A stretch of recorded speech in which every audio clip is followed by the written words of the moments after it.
Xo'p, tog'larga hozir mana chiqdik aka. Mana toshlarni ko'ryapmiz. Mana u rangli, mana rangi ko'k ekan, sariq, qizil, har xil bunaqa toshga yopishgan narsalar bor. Mana ko'chyapti aka mana. Shu narsani men bilmadim aka. Siz nima? Mana shu qarang. Bu narsalar lishayniklar hisoblanadi.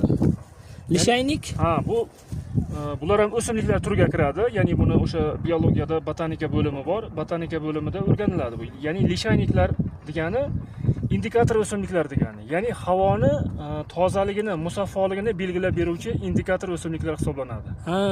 Ya'ni soddaroq qilib tushuntiradigan bo'lsak, lishayniklar qayerda bor bo'lsa, qayerda lishayniklarni uchratsangiz, demak bilingki, o'sha yerning havosi toza. Ya'ni kislorodga to'yingan, atmosferasi juda boy havoga aytiladi. Ya'ni lishayniklarning foydasi shu. Ya'ni bundan o'sha atropa ishlab chiqarishda ham foydalanishadi. Ha, demak, ana hozir birgalikda toqqa chiqdik aka, tushyapmiz, ko'ryapsiz, ammo havo boshqacha, sof, maza qildik aka. Havosi bu yerda o'sha kislorod miqdori to'yinganda, shuning uchun hali nima deydi, bu yerda tog'da yashayotgan insonlarda immun tizimi ham rivojlangan bo'ladi.